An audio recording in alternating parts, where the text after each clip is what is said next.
সন্ধ্যার সময় বসছে, বোন বলছে চুটুর পুটুর কিছু বানাবো, দিয়ে স্ন্যাক্স বানাতে বসছে। এই যে দুপুরবেলা আলু সেদ্ধ করে রেখেছিলাম, মানে ও এমনি রেখেছিলাম, আমার বাড়িতে আলু সেদ্ধ এমনিতেই থাকে, যেগুলো ওই আলুগুলো দিয়ে বানাবে। কি বানাবে সে নিজেও জানে না, নামও জানে না, চপের মতোই বানাবে, কি বানাবে আমি জানি না। এই যে পেঁয়াজ কেটেছে, ধনে পাতা কুচি করেছে, আর লঙ্কা, এতগুলো লঙ্কা ঝাল হবে না ভাই, কতগুলো কিন্তু ঝাল নেই। এগুলো কি দিলি? লঙ্কা গুঁড়া, ধনে গুঁড়ো, না ওটা জিরে গুঁড়ো আর এটা ধনে গুঁড়ো। না এটা ধনে গুঁড়ো, ওটা জিরে গুঁড়ো। আচ্ছা আচ্ছা, এটা দিয়ে আলুটা কি করা হবে? মাখানো চিজ বল বানানো, চিজ বল। ও নাম খুঁজে পেয়ে গেছিস, চিজ বল?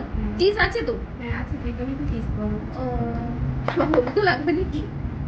আর এটা কি? ম্যাগি? এটা ম্যাগি না, এটা এটা দিয়ে পুরো ম্যাগি। ও ঠিক আছে, দেখা যাক কেমন কি বানায়।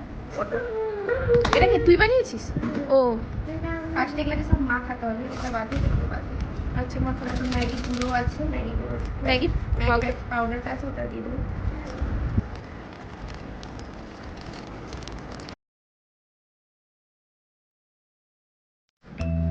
চাটনি হয়ে গেছে।